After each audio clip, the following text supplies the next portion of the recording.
So, very good morning. And thank you, René, for introducing me. I'm just curious, because we have a mixed group. Who's from the Netherlands?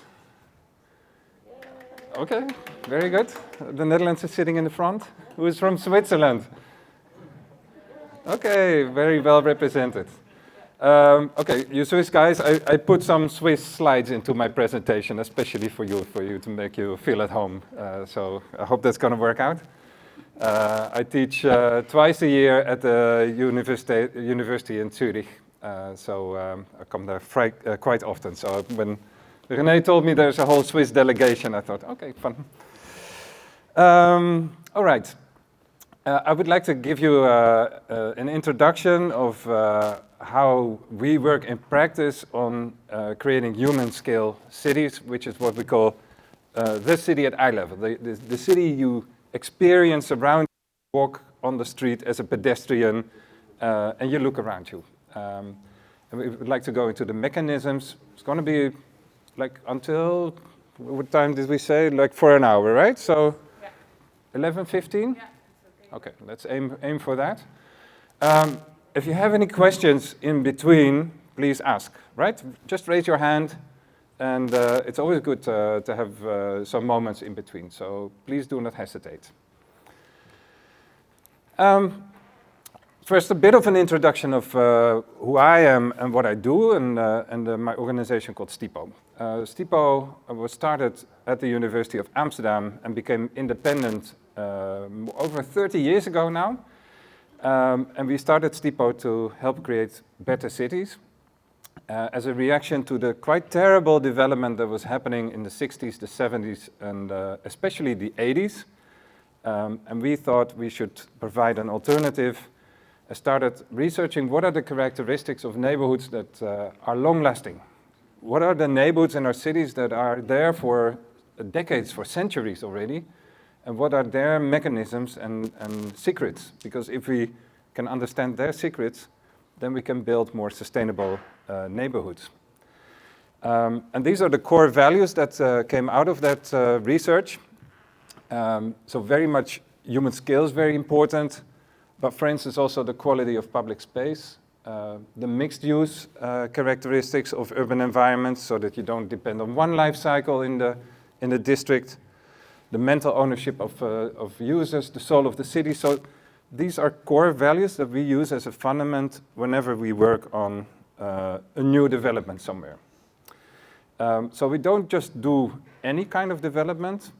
We bring our vision to the table because this is what we believe will lead to more sustainable cities.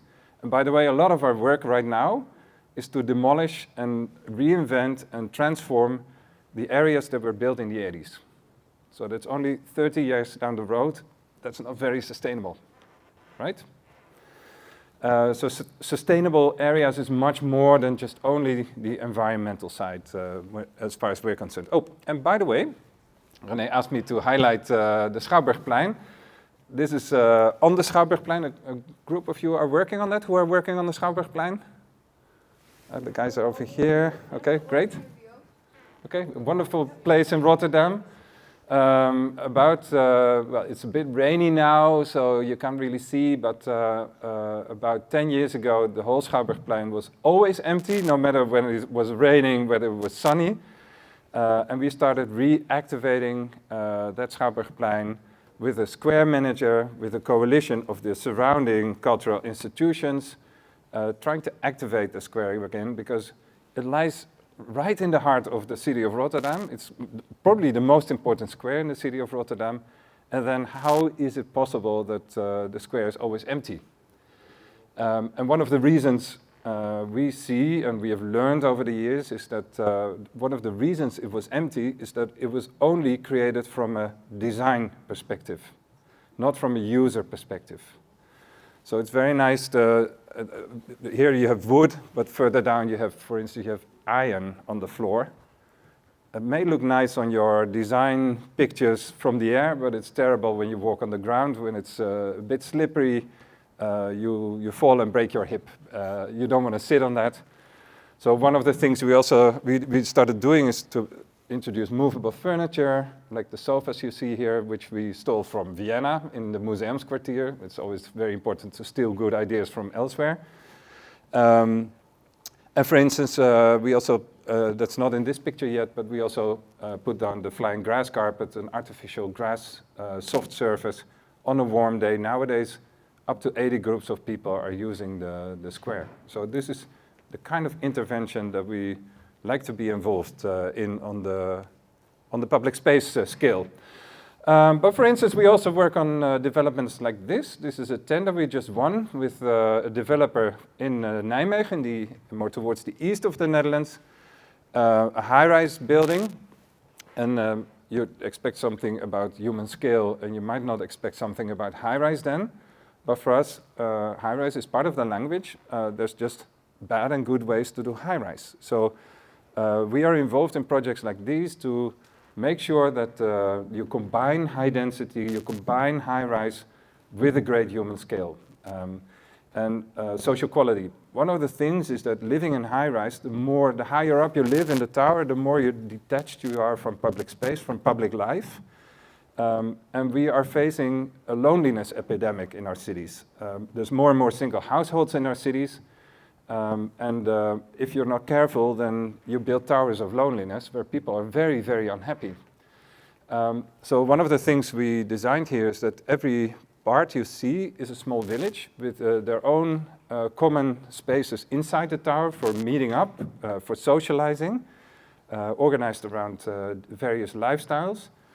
And another very important element is, because we always focus on the skyline when it comes to high-rise, but for us, not the skyline is the most important, the eye line is what is happening on the ground floor. What is happening how does it connect with public space? And unfortunately, we're not that good at this in the Netherlands because a recent analysis showed that about 95% of the high-rise realized in the Netherlands has a very terrible ground floor, very terrible connection to public space. Because that's very often where you should put all your amenities for the electricity, the parking garage entrance, etc. Before you know it, you kill the public space around it. So we made very good care that also understanding the surrounding neighborhoods, how can we add functions here on the ground floor that will feed the public space with life, that will connect to the surrounding neighborhoods so that also the surrounding neighborhoods think, okay, this is also my development. It's not something that lands here as a UFO that I will start protesting against. And this is another large-scale development I've been involved in now for more than 7 years already. Very often we're involved in area development for a long time because these processes take time. The planning phase already very often for areas at a scale like this is at least 5 years, sometimes up to 15 years. And then the development phase starts in various phases. Takes another 10 years for it to be realized. This is an area in Utrecht, a transformation area, one of those very ugly 80s office parks that we're now demolishing already. And we're turning this into a very mixed-use neighborhood with 6,000 dwellings. So this will be home to about 12,000 new residents. 100,000 square meters of work, that is about 15,000 jobs. So very mixed-use development. But it's all organized in a high density, and you can do that under the condition that you create a really good public space and a really good social quality and a really good eye-level experience. So that's where our expertise comes in. So for instance, in this entire area, there's zero cars on the street. The cars are all going into central mobility hubs. We save the public space for human beings, for kids playing, for being green. It's organized at adding 10 new squares to the city of Utrecht, adding a new park to the city of Utrecht, adding 20 inner courtyards to the city of Utrecht that are open to the public as well, with playgrounds, with nature, etc. Biodiversity, it's completely energy neutral. These are the things you have to do in order to create a great neighborhood with a very high density, and that's what we're doing in all of our cities. And also in Switzerland, I noticed that the whole discussion is that we can't do greenfield development anymore. We need to redevelop the existing areas within our cities So also there, thinking about high density mixed use is increasingly important, I feel. So that's the larger scale that we work on.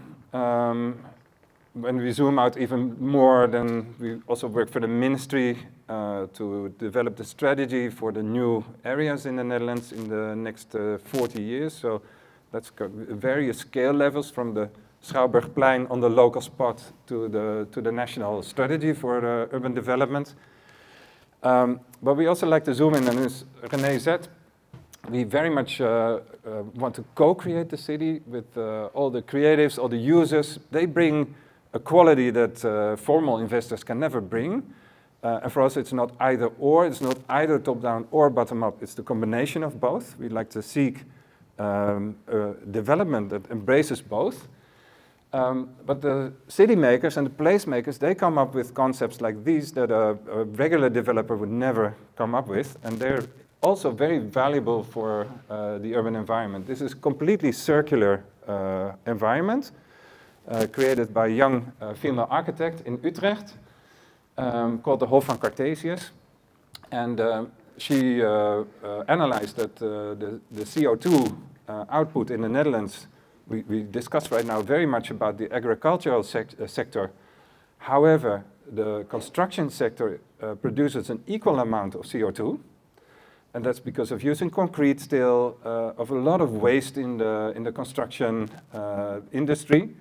So her mission is to make the construction industry completely circular, to reuse materials, to be able to reuse materials later on when you, in the event you would want to demolish it later on. But she combines that with great social quality, public space.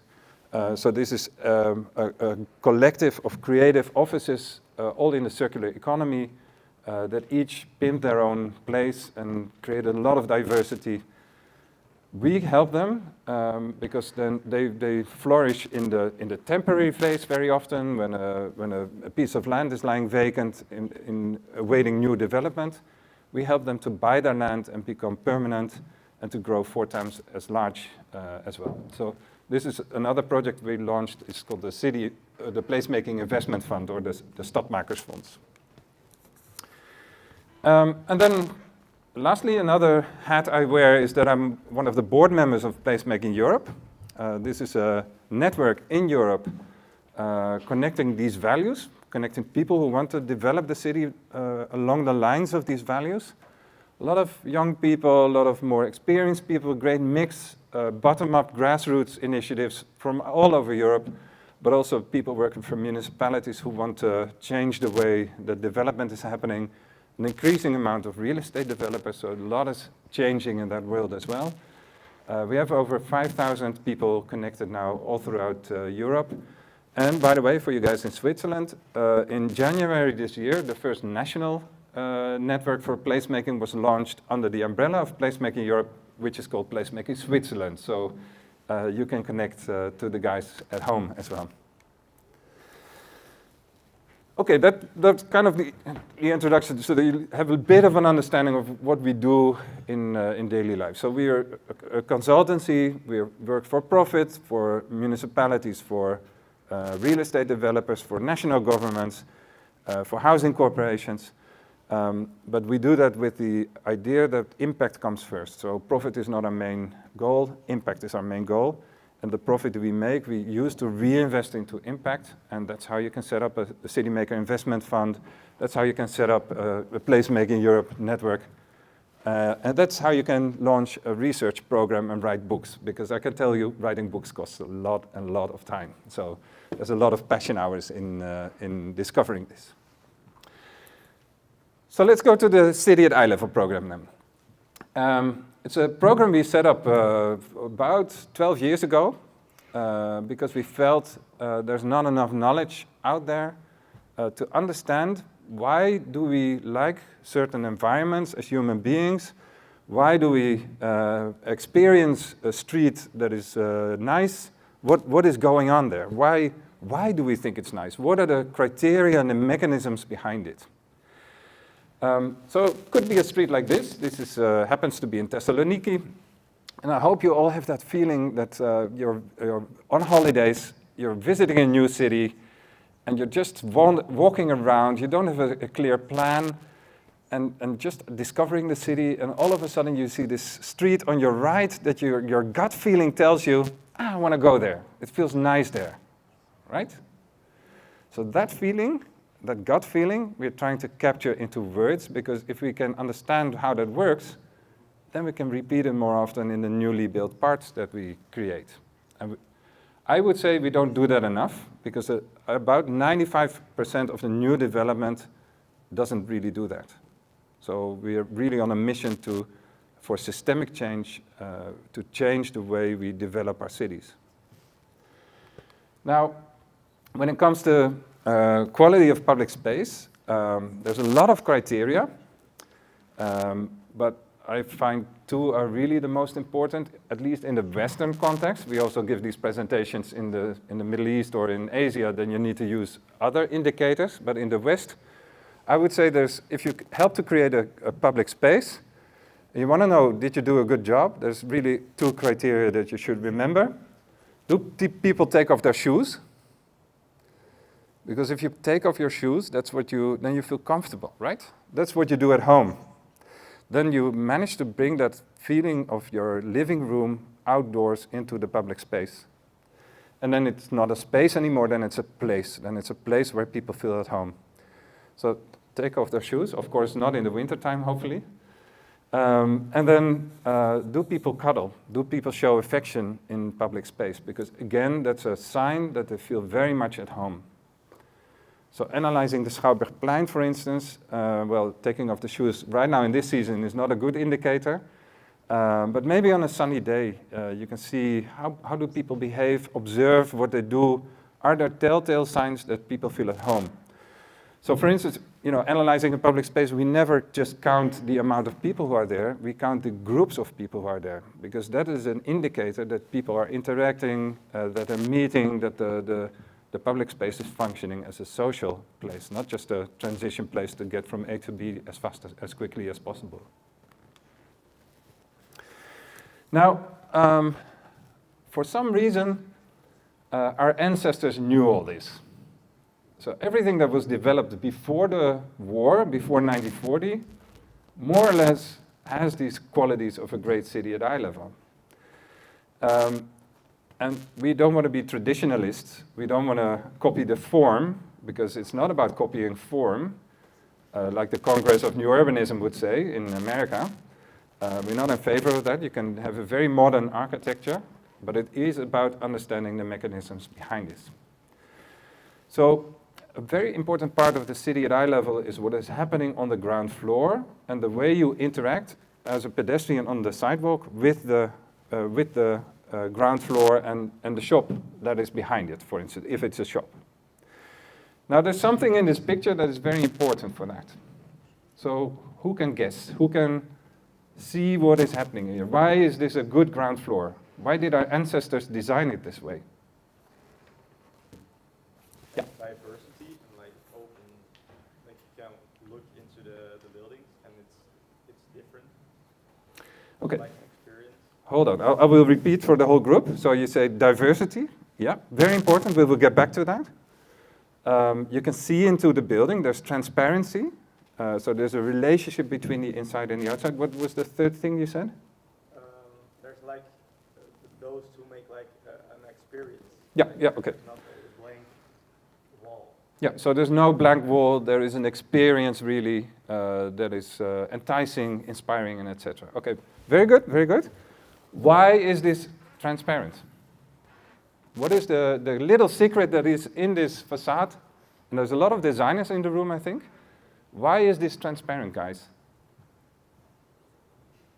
Anybody else? Yeah? It takes away the feeling of being blocked, like it lets it be a part of what's inside and it stops the wall from being there. It's bigger. Yeah, so, okay, but then how does it work that this is actually transparent? How does this work from the experience of you walking down the street, looking inside? It's inviting, yeah. What makes it transparent, guys? What makes a facade transparent? Glass, yeah, very good, okay. There's glass, but then that's not it yet. That's a step on the way, because glass is not always transparent, and you can see on this part of the surface, when you only put glass like this on a street, it mirrors, it reflects the light, and that's not very transparent. So what did they do here? They created this 90-degree angle in the facade, and the part that you can see in this picture is the most transparent is this one. This is where you really see the product. And if you're a shop owner, and you're dependent on the passers-by looking at your products, and of course, before the war, 1930, you didn't have internet to advertise, you didn't have internet shopping, so you were dependent on passers-by to see the products, and then make a decision while walking, oh, I want to go inside. So it's this little secret, this little 90-degree angle, and if you start paying attention, a lot of the pre-war developments have that 90-degree angle in the facades. Now, what do we do nowadays in our development? This. So, what is happening in the construction is, of course, there's a lot of industrialization and standardization happening. We create a concrete structure, and then we glue the facade on the spot. We don't do the masonry anymore. We don't have that costs too much money nowadays. So we make it super efficient. And as a result, we get a lot of these flat facades. So we don't have that 90-degree angle in the window anymore.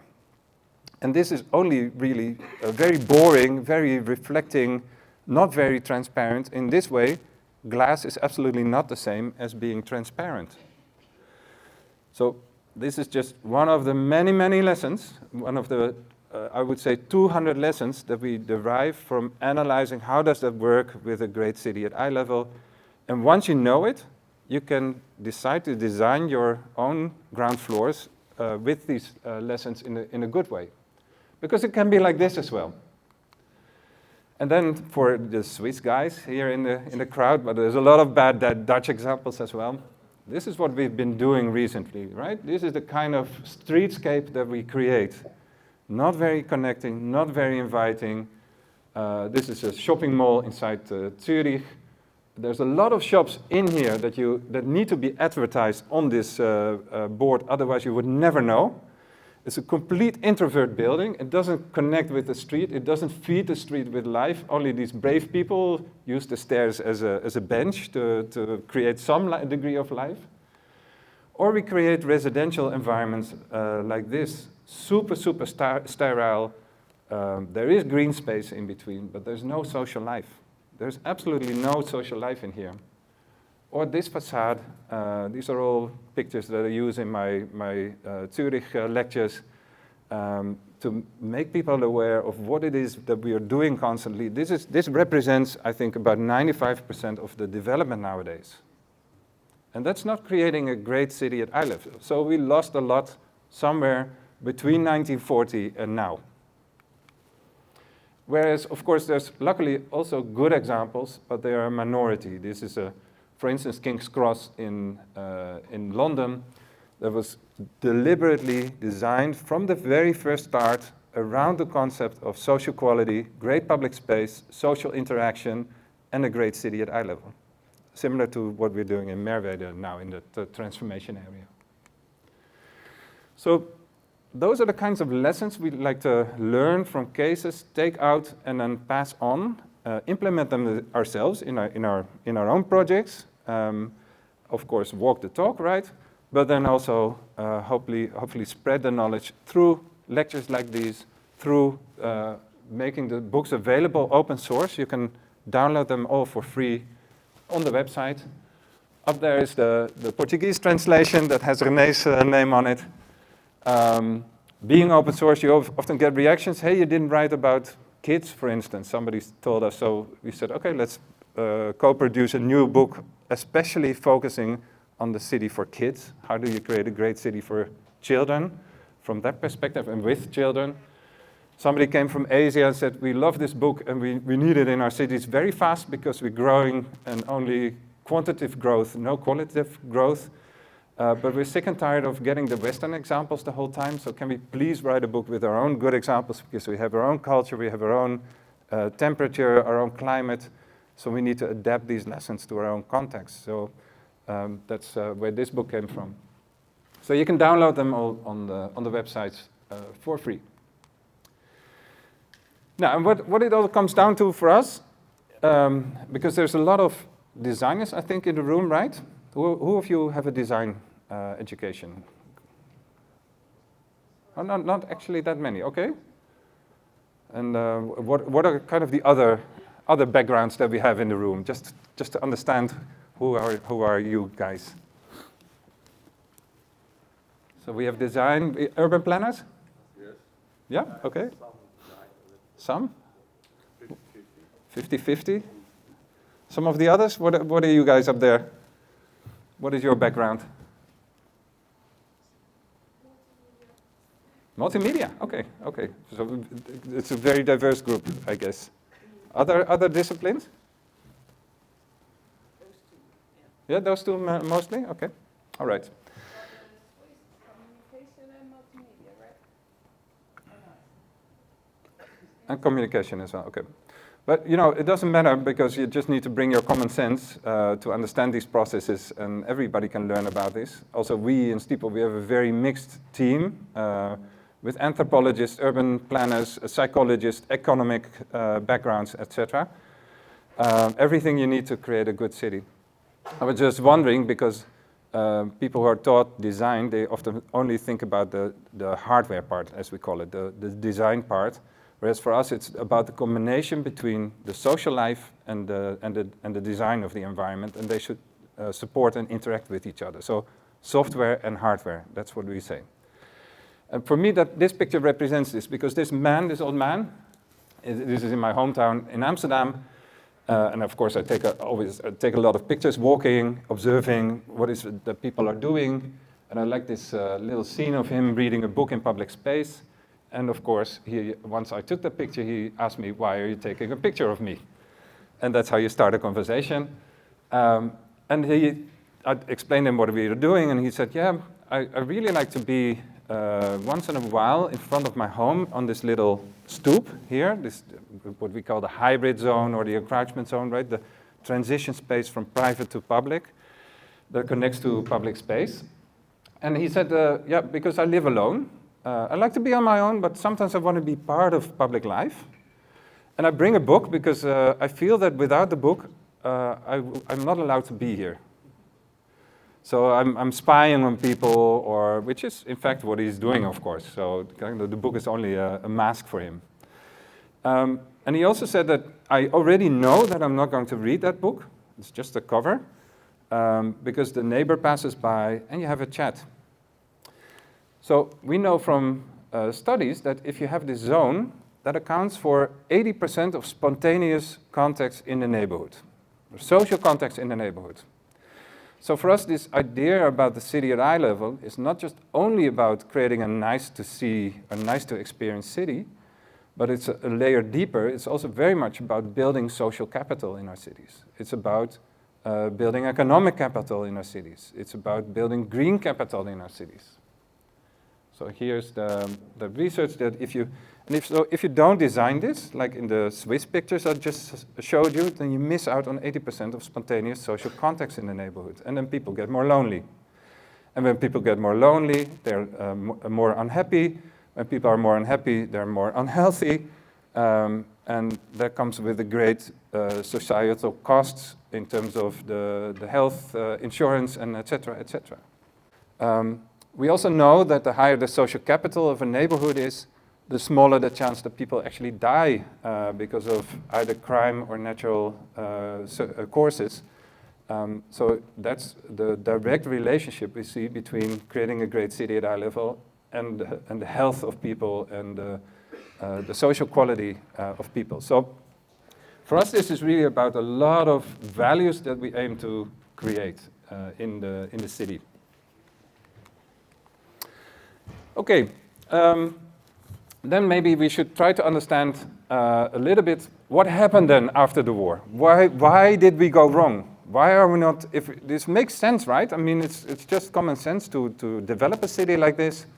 Why are we not doing this? And well, we've worked in Stockholm a lot, working on the walkable city plans. And then we start to analyze what are the streets that people value the most. And one of the indicators is what are the streets that the most local people take a picture in? Because that's a token of appreciation. You can analyze this through internet data. And this is one of those streets on Gamla Stan, on the old city. Now, what did they do here? The ancestors, again. Sweden, you may know, Stockholm is very windy most of the year. Gamla Stan is a little island that sits right in the water, so it catches all the wind. And they made the main street of the island. They analyzed where's the wind coming from most of the times of the year. What is the prevalent wind direction? So the main street of the island, where all the shops are, where all the life is, the winds go like this. The street is built like this, so it breaks the wind. So it's not a very windy place. But then you need side streets that could catch that wind. And on purpose, they made those side streets, gave a little curve so that it breaks the wind, made them very small, and made a little gateway at the end. And this is all designed to break the wind and make the pedestrian feel comfortable in the public space, which is why people nowadays still take so many photos there. One of the reasons. The other ones maybe the colors, the warm colors that you see, the diversity again, like you said. So these are all very important observations to make. Now again, we start to look at, there's a lot of waterfront development happening in Stockholm. They're developing a lot alongside the water where the industries used to be, turning that into housing. What are they doing there where it's the most windy? They're creating environments like this, with way too wide streets, no warm colors, no diversity. So again, what went wrong? Why are we doing this constantly if we have the examples right in front of us?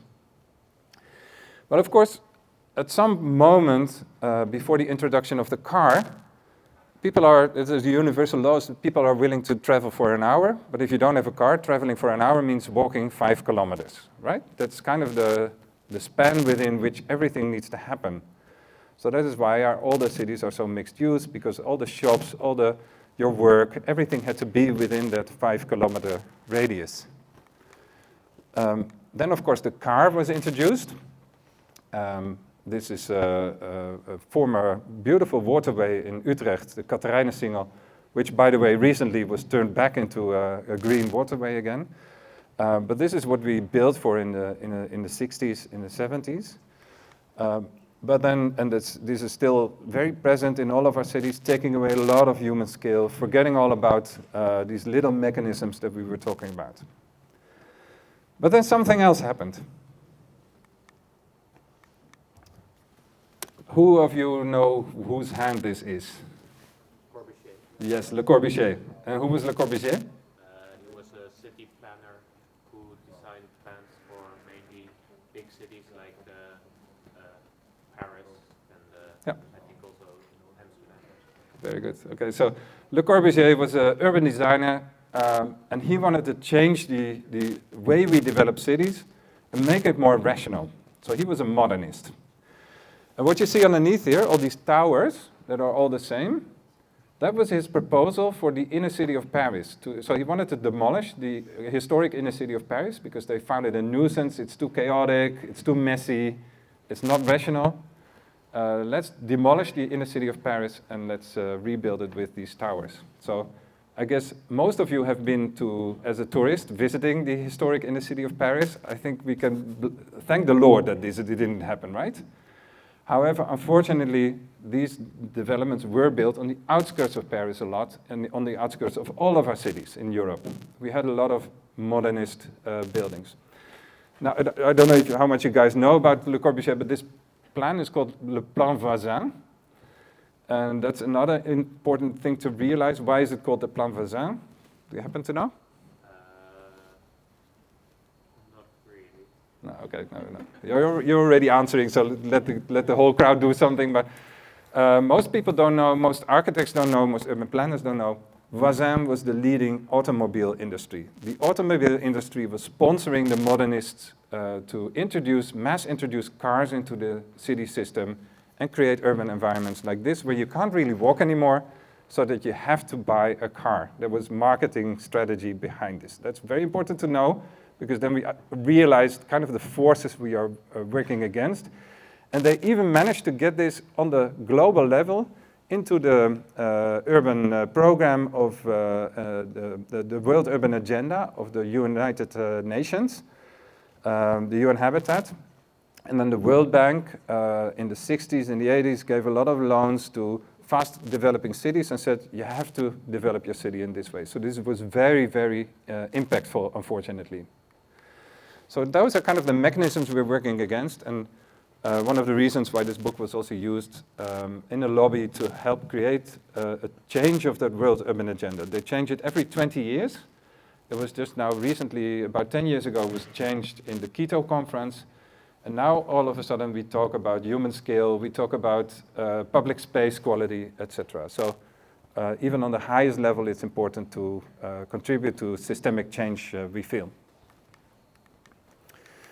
Okay, let's take out the, because then you may not have the time to read the full book now in this week, so let's give you kind of the shortcut through the book. 5 key lessons. First of all, we see throughout all the stories that if you get it right, then public space is the backbone of the urban development. So it's the first thing you should think about, or actually, first, of course, the social life, right? And then the public space, how that supports that, and only then think about the buildings. And this is a very interesting study. This is St. Elmo Square in San Francisco, and you see it here in 1899, in 1931, and in 1976. And if you go from, like in a 30-year, 40-year jump, analyze this area, you see that buildings change, right? So buildings have an average lifespan of about 40 years in this area. Some are longer lasting. But what you also see is that what is the most constant element is the public space, right? So once you create a public space, it's probably going to be there for a long time to come. So you better think about it very carefully in the way you design your new parts of the city. What did we do here in the 70s in the Netherlands? We first designed all the buildings, and then whatever space we had left at the end of the process, that is what we called public space, the leftover space at the end. And then you don't get real good public space, because then you get public space that really feels like leftover space, like this. So we put the wagon before the horse, as we say. We turned it around. So we're trying to turn that around back again. First life, then space, then buildings. This is also something that, for instance, Jan Gehl, a very influential thinker in this field, is saying first life, then space, and then buildings. And not the other way around, because if you do it the other way around, then you get terrible public spaces like these that nobody feels comfortable in. I guess walking here on your holiday, you wouldn't decide to turn left. You wouldn't have that gut feeling telling you, I want to be there. And we have the lessons again right in front of us for the Dutch guys. This is Plan Zuid of Berlage in Amsterdam. And this is what Berlage did. He created a framework of public spaces first, and only then he designed the building blocks inside it. Okay, so that's the first one. Public space should be the backbone of development. Then the second one, what is public space? So this is the historic map of the city called Haarlem. And if you look at this map and leaving the train station, you would expect a very nice historical environment. And yes, the train station is wonderful, but then you turn 180 degrees when you come out of the train station, and this is what you see. So the public space, there is public space here, right? There is a sidewalk, but there's no diversity. It's transparent in a way, but not in a very good way. It doesn't feed the public space with life. Of course, what happened here is that it was cheaper to build a parking garage on the ground floor rather than to have to dig a basement for that, because that's expensive for developers. So they want to put the parking on the ground floor, but this kills the public space for as long as this building is standing there, probably 40, 50, 60 years. So we say this is not public space. It's not only the space the city owns. It's everything you see, everything you experience walking down the street. And that's why we like to call it the city at eye level, everything you see around you. And then you walk alongside buildings on the sidewalk the most in our streets. So the ground floor and what is happening there is very important for your experience. So we like to say that the building, and these are some examples, historic but also modern. A ledge can be a place to sit on, invite people, right? Or even with residential functions on the ground floor, you can still think about creating this great city at eye level, because we can't only think about shops and cafes. These little pocket spaces, this hybrid space, right, where you have 80% of the spontaneous social contacts, just put a sandbox in front and then that will change the social dynamics of an area. So we say that ground floor may be only 20% of a building, but it determines 80% of your street experience. So a building can be very, very ugly, but as long as the ground floor is open and transparent and vibrant, you still feel at home in the street. A building can be beautiful, but if the ground floor is a blank wall, like you said, you don't feel at home in the street. And of course, we would hope you would have both, right? Both a beautiful building as well as a good ground floor. We're ignoring this email, right? Third lesson. And you could already hear that a little bit between the lines in what I was the examples I was giving. We make a distinction between public space, because we have a lot of public space in our cities, like that sidewalk I just showed that doesn't feel very comfortable. Yeah, it is public space, but it's not a place. It's not a place where you'd love to be. So I would say, for instance, this is a public space. It's not a place. I hope you agree.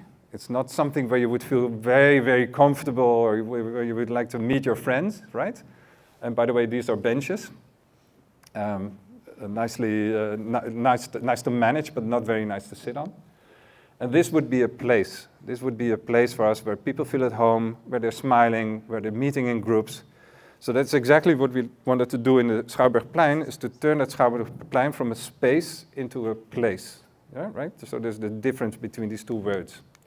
Now, in order to do that, you can follow the Maslow pyramid of human needs. I hope you are familiar with that, right? As a human being, first you want to be safe, you want to have food, you want to have shelter, you want to have a house. Once you have that secured, then you start to develop yourself, you start to develop your social relationships, etc., and you get higher up in your hierarchy of needs. And that works for public space as well, because what the municipality does is that they provide a public space that is clean and safe and hopefully well managed.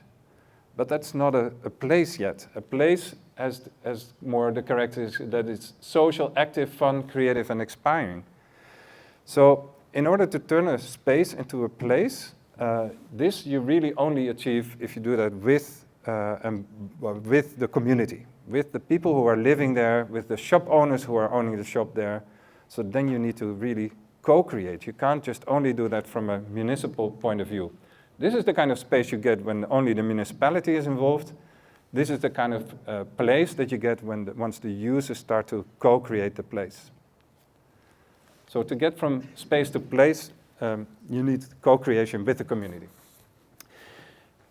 Then that's the third lesson. The fourth lesson, there's 5 in total, 1 for each finger on your hand, so it should be hopefully easy to remember, and you can share the presentation as well.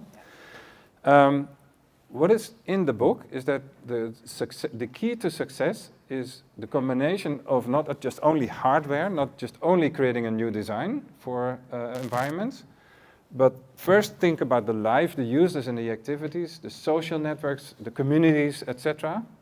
So it really begins with the software. The hardware should support that. And because these are processes that take time very often, that take a long time to make a change, you need a third angle to the triangle that is called the orgware, the coalition of the people working on this for about 10 years to come. So the problem with the Schouwburgplein in Rotterdam was that it was only designed from a hardware perspective, and then you don't get any life. And we started reintroducing programming activities, bringing the life back to the square. And in order to do that, we needed a coalition of the surrounding cultural institutions to work together on that and to jointly appoint a square manager. That's all part of the orgware, who then starts programming activities on the square. And then you need to think about the funding mechanisms behind this as well.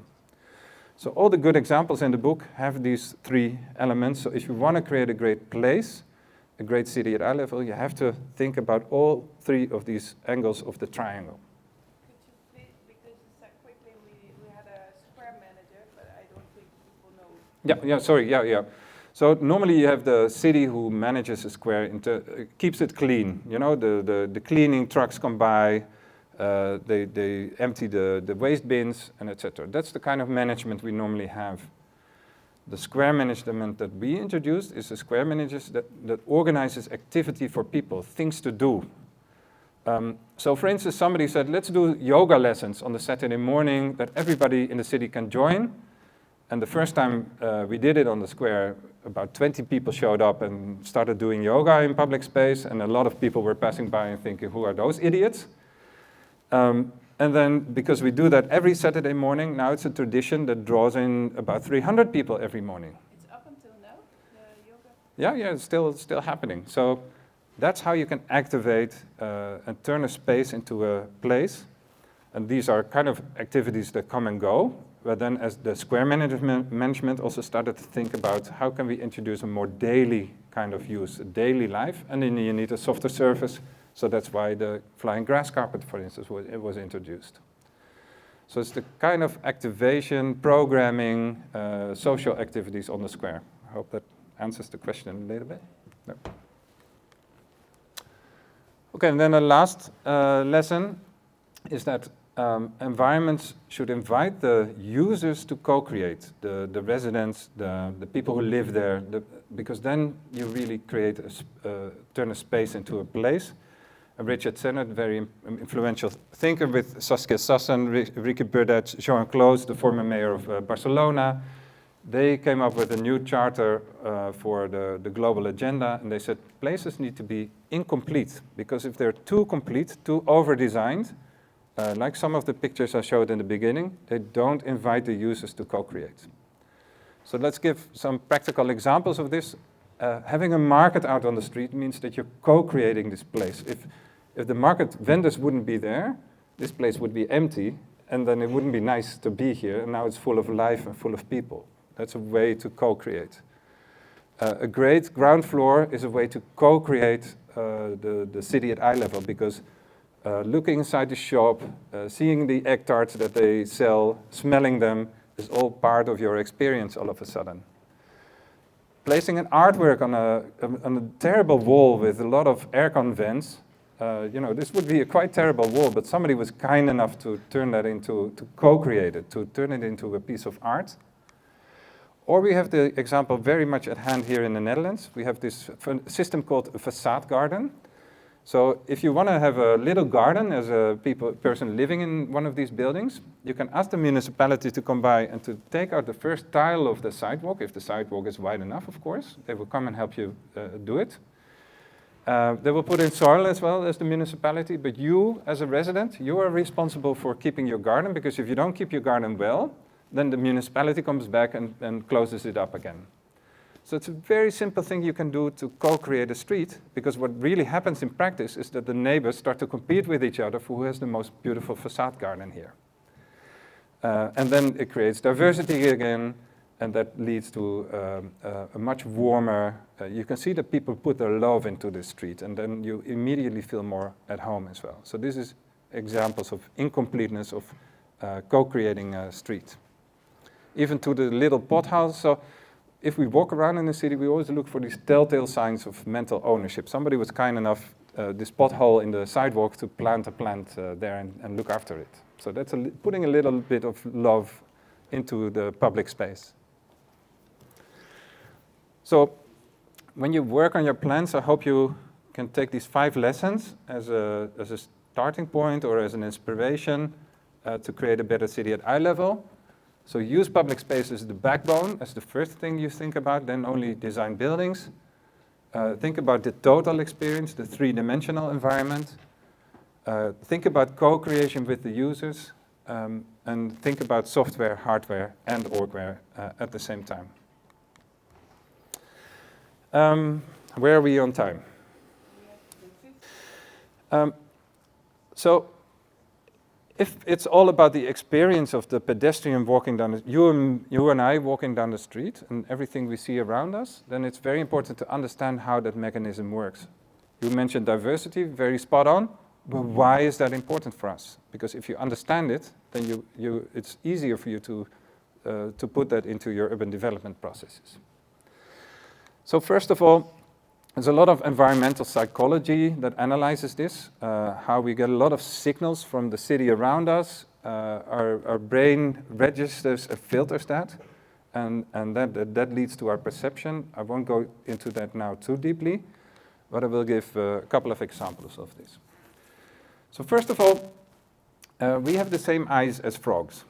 Through evolution, our eyes came from amphibians and reptiles, right?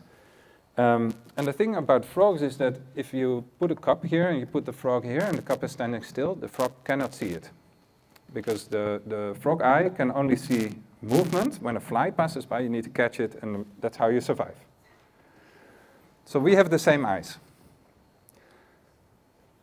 Now normally somebody says, yeah, but we don't have the same eyes because I can see the cup. Right? Come on, people, stay sharp, stay with me.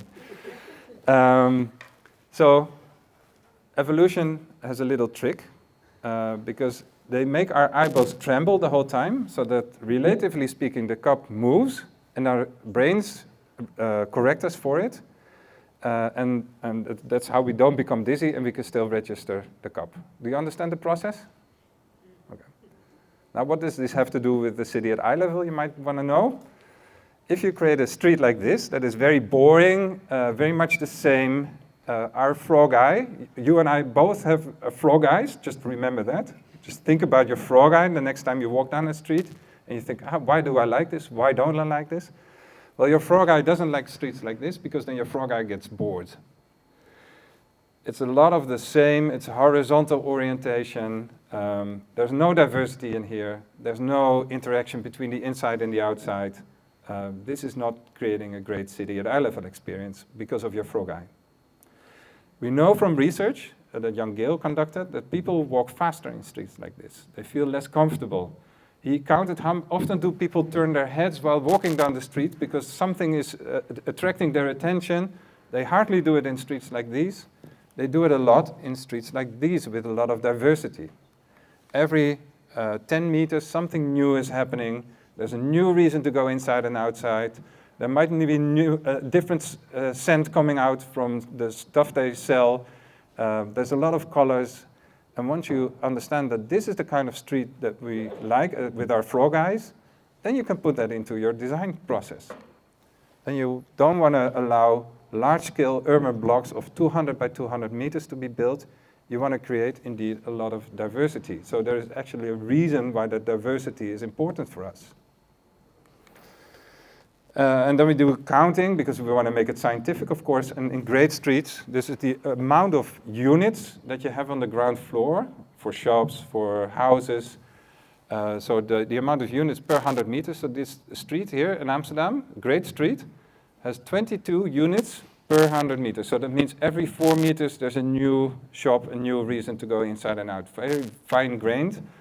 Whereas, for instance, the Vena here in Rotterdam, the Koolsingel in Rotterdam, have large-scale buildings with just one door every 200 meters. So there's about one unit per 200 meters. So we need that diversity on the ground floor. Second thing, so half of our experience is what we see, and the other half is what we hear, but that's much more subconscious. But sound is very important because in cities, there are a lot of motorized sounds, for instance, for car traffic. In the autumn, we have those leaf blowers, so everything has a motor on it nowadays, and very intrusive, and once somebody starts blowing away the leaves, you can't have a normal human conversation anymore, right? And that's when you don't feel at home anymore. So if we know that this is happening in cities, we need to create environments that are breaking up those sounds, like sound studios. If you create an environment like this is like what happens if you move house and you take out the curtains, you take out the carpet, and all of a sudden you hear an echo, right? This is echoing the sounds rather than breaking them up. Whereas this is an environment that scatters the sounds, Like in sound studios, you have the egg boxes on the ceiling to scatter the sounds, right? Or the foam. So that's hearing. And then a third one, just a last one for now, is how we feel safe in public spaces. So we know from theory that the ideal size of a square, of a town square, is about 40 by 40, 50 by 50 meters. Why do you think that is? What are we doing constantly in public space? Yes, looking, very good. Okay, that's one step ahead, but we're not there yet. So we're getting a bit warmer. What are we looking at specifically to understand whether we're safe? People, very good. So we're looking at people, and then about what in people are we looking at specifically again? Faces, very good. We look at the expressions of other people's faces. So once we enter a square, and you do this constantly, you do this without knowing, it's subconscious. Once you get on this square, you immediately scan the expressions on other people's faces to judge with your gut feeling, can I be safe in this space with these people? So you judge that by looking somebody else into the face. And I'm trying to deliberately look all of you into the faces now, because now we can still see each other. Most people, depending on the quality of your eyesight, of course, can still see the expression on other people's faces within 40 to 50 meters. If you create a square that is much larger, like 100 meters, then you lose that effect, and then it feels more anonymous. Then people don't feel at home anymore. So these are the mechanisms of how we experience the environment that you can then translate into criteria for the development of new cities. And I don't want to go into that too deeply now, but I just want to show that it's in the presentation. We have a lot of criteria that we derived in the book on the building level, on the street level, on the context level, that you can use as criteria to help create better cities. This is everything you need to do in order to create a better city at eye level. So I propose that I won't go into that now too deeply anymore, because I think that was enough for now, maybe for this hour. So let's see if there's any questions in the crowd. Yeah, over there. How do you go about taking care of all the vegetation? Is like self-sustainable terrain, or do you have like a lot of gardeners to go around, or how do they manage all these plants around? Okay, very good question. So I'll try to repeat it. So how do you take care of all the vegetation, and how do you make sure it doesn't turn green or yellow because there's no water in them, right? So this is a very important question, and I'll try to give a short answer, but as you know, we have climate change. As you know, that means in summers our cities are getting hotter and hotter. And if the temperature goes over 40 degrees Celsius, then you really don't want to be outside anymore, because in the cities it feels like 50 degrees Celsius, because the hot asphalt keeps the warmth and it kind of enhances it. This is what we call the urban heat effect. And this is why we need to introduce a lot of green into our cities. The greener the city is, the more trees there are, the more green there is on the ground, the greener the facades are, the lower the temperatures, and this can really make a difference of about 20 degrees Celsius. So that makes the difference of feeling comfortable outside or not. We also have heavy rainfalls with climate change. We need the city to be a sponge to hold that rainwater much more. If you create your streets completely with asphalt and with tiles, that's hard surface, and you need soft surface. You need planters, you need grass, because grass keeps the water. So that's a long answer to come to your question, but we do need to think about how to irrigate those plants in the city in the most natural way possible, because if we do that, then we don't need to use tap water, we can be sustainable. And one of the tricks we do is to unlock the rain pipes, for instance, then to create storage places in a place like Merwede, so that when it's dry in the summer, you still have the natural rainwater to water the plants, for instance. So this is kind of the mechanism we need to think about.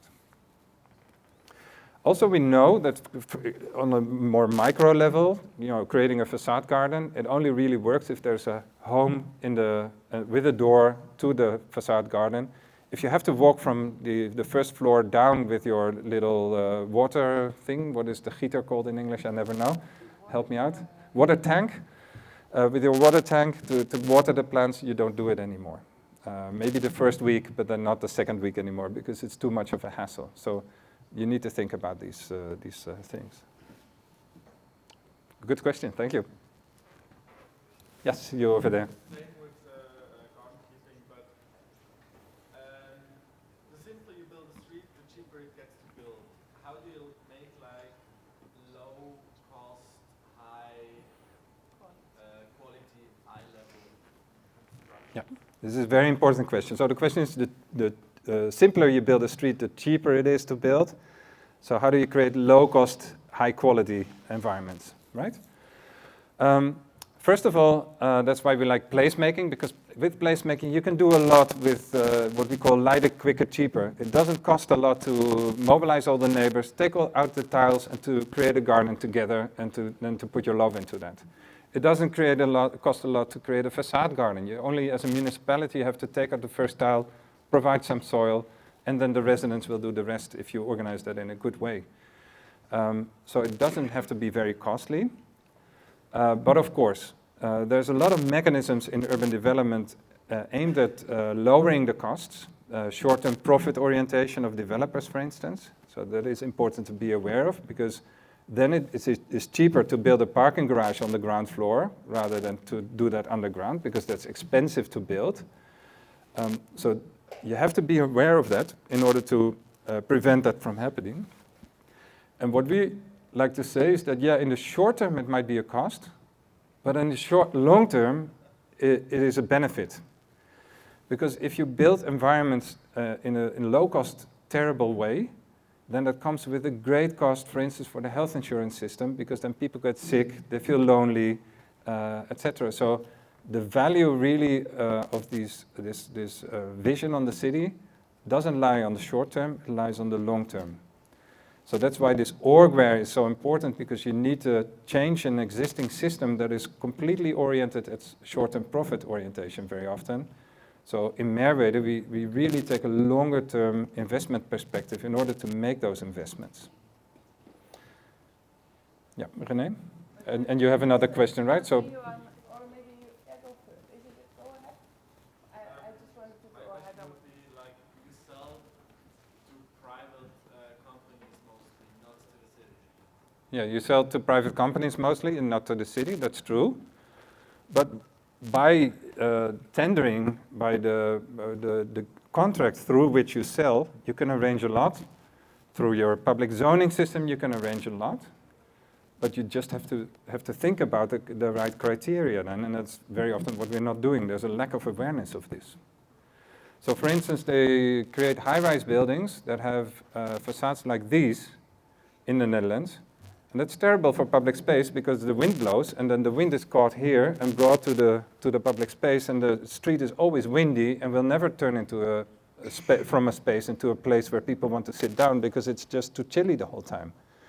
So we know, for instance, this is again one of those 200 criteria that you need to implement. If you create high-rise, you can create a facade of 5 floors up, 5 stories up.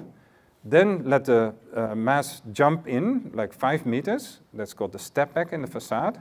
And then you can have the rest of the high-rise, because then the wind is diverted on the 5th floor and never reaches the public space. But if you want to make that happen, you have to already arrange that in the very first stages of the planning phase, because when you're already down the planning phase at the end and all the contracts have been made, then you cannot do it anymore. So it's very important to indeed realize that urban development is very much a kind of a game between the public sector and the private sector, and you have to balance those two out. You need the private sector to be able to make a profit, because otherwise there's no development. But maybe you can not let them maximize their profit and reuse some of their profit to reinvest into qualities like these, tap into long-term value creation mechanisms, and etc. So this is how we create systemic change And this is why it's also so hard to get this happening, because again, 95% of the development is not like this. There happens to be a great project next door, Little C. You may have seen it passing through. That's the new development right next to it that combines high density with a great public space. But unfortunately, that's one of the exceptions to the rule, those kinds of developments.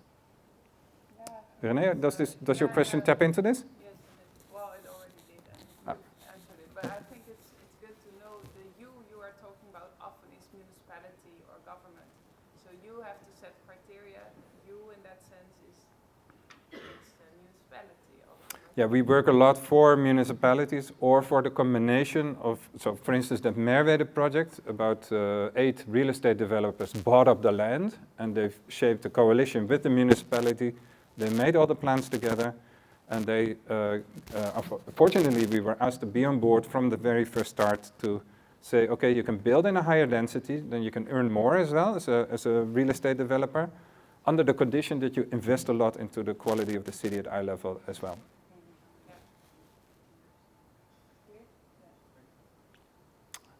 So good question again, thank you. Any other questions?